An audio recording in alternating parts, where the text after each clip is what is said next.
y'all, so today I'm gonna go ahead and do my first book review. This book that I'm going to review is called Attitude 101 by John Maxwell. This book, though it be small, it is mighty. This book is amazing. I read it like 3 times and it really has like done a number on my life, I'm not gonna lie. So I'm probably just going to talk a little bit about the main points of the book, maybe share some personal stories of like how the book relates to my life and that sort of thing. But yeah, that's mostly what I'm going to do. And I'm also going to talk a little bit about this wig just because it's my favorite and I love it and I just want to talk about it because wigs make me excited. So yeah, if you want to hear about this wig and you want to hear about this book, go ahead and continue watching. Alright y'all, so we're going to go ahead and talk about this wig really quick. This wig is by Model. It's in the style Sylvie in the color TS Nude. Bro, this freaking color is the best thing on the planet. I don't care. Best thing ever. But yeah, I absolutely love this wig. I've only had it for like 3 weeks. I only really wore it for like a week straight and I haven't really worn it since. That's why it's still kind of nice and like flowy and everything. I'll be sure to update you if something changes, but as of right now, it doesn't tangle too much. It doesn't really shed. Like it's not even shedding right now as I run my fingers through it. Yeah, so it's a really sturdy wig. I like it a lot. It does come in a middle part though. The middle part is like this big.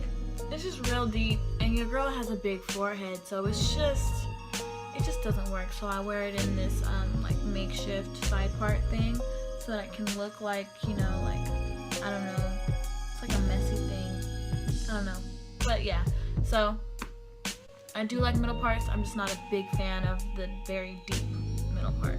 I'm sure it looks good on some people, just not me. But yeah, if you have any specific questions, you're more than welcome to ask me. As always, DMs, comments, all that good stuff. So now we're gonna go ahead and talk about the book right here. Start a show, you feel me?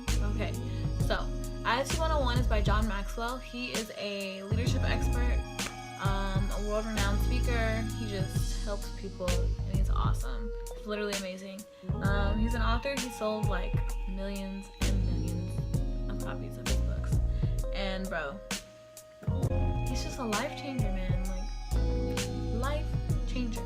But so yeah, this book has literally made me sit, analyze my entire existence, and want to change it. So thank you, John Maxwell, if you ever see this video. But yeah, so the main thing that I've gotten from this book is that change is necessary. Like, you have to change yourself. You have to grow in life. And as much as I knew that, I didn't know that. You know what I mean? But yeah. So he talks about the fact that the key to a good attitude is the willingness to change. I'm gonna read a little paragraph to you real quick. It says, we are either the masters or the victims of our attitudes. It is a matter of personal choice. Who we are today is a result of the choices we made yesterday. Tomorrow we will become what we chose today. To change means to choose to change. And I was like, John, better speak the truth. But yeah, so just the idea that you can change your own mind is something so new to me. As weird as it sounds, I've kind of grown up just being generally not very, like a very negative person, just like having a bad attitude and just that sort of thing, just being kind of mean. And it's just like, people have always told me that's who I am, so I was just like, this is who I am. I don't have to change, like, whatever, I don't care. But as I've gotten older and like the past couple months, I've just realized like that's not the person that I want to be. How do I become better? And it's all a matter of choice, just choosing to be better. And like, man, that's so mind-blowing to me because it's just not something you learn. Like, you have to go seek this kind of information. But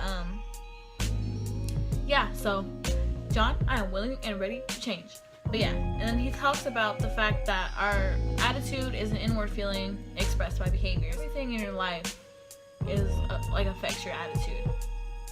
And it sounds so crazy to me because I just never, like, I always thought the attitude was just like, that's just who you are and like, you can't change it. But And like, even though it is effective, like it does change depending on like what's happening to you in your life and like the people you're talking to. It's like at the end of the day, like you're in charge of it. So that's why I've always just been kind of negative, no matter how happy I was, no matter what I had going on. I've just been a generally negative individual.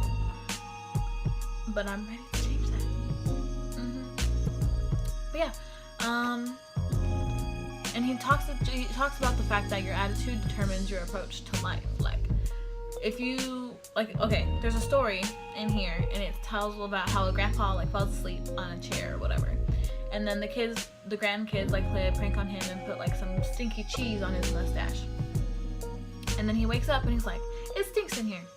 So then he leaves the room, goes to the kitchen. He's like, dang, it stinks in the kitchen too. Then he goes outside and he's like, so the whole world just stinks, basically, is what he comes to the conclusion of. And it's like, he did all that like moving around and like trying to change things without trying to change himself or look inward. If like you look at it like an attitude perspective, like for me personally, like I've gone around like wondering why I'm so negative and wondering why I'm so upset and just like what's wrong with like the world, without going inward and being like, what's wrong with me? Why am I like this? What's making me feel this way? And like, y'all know how freaking mind-blowing that was for me to come to that conclusion. But yeah, you gotta check in with yourself, and you just gotta know that you're in charge of your brain, you're in charge of your attitude, and when you decide to change it, it'll change. It's not just gonna up and be different one day because the world changed. And it's like, it's all about you. Right up here is the important part. Another thing that I kind of wanted to talk about is the difference, or really the similarity between success and failure. He talks about the fact that people look at failure and success as so different. My mentor has said that to me as well, just the fact that we look at success and failure as two different entities, and we don't put them together, even though success is just a multitude of different failures that people have just failed over and over and over again. But they failed forward, if that makes sense, and they've learned from what they did and how to make it better and how to not do something maybe. And just like, that is what success is just failing over and over and over again. But they don't teach you that in school. You know why? Because you get F's and they're like, oh, you suck at this, oh, you suck at that, oh, you got an F in class, I'm gonna whoop you when we get home. Like, that's what's drilled into our brains about failure. It's like, that's bad and I don't ever want to do that. But it's like, failure is necessary. Everybody has to fail. But I've always been the kind of person that's like, I can't fail at nothing, so I just don't do nothing. I don't care. I just kind of live my life and only do things that I'm good at, so that people will tell me, oh, you're so good at this. And I feel like, oh, thanks. But I don't ever fail, so I don't ever learn. It's not how I'm gonna live my life. That don't make no sense.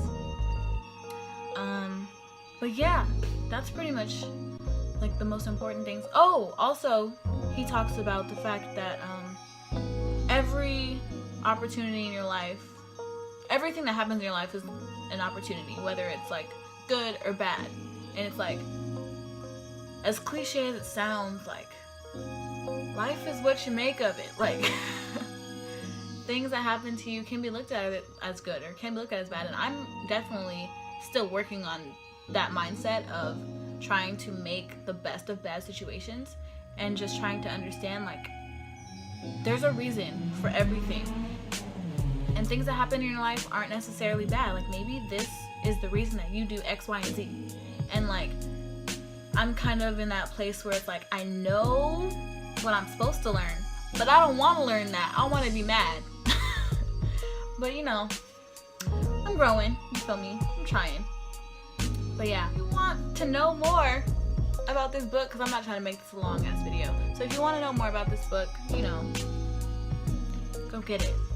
Or you could talk to me about it. I don't know, it's up to you. But yeah, thank you guys so much for watching. I'll probably post another video within the next like couple days, because my wig should be coming soon. But yeah, thanks for watching. You guys have a great day.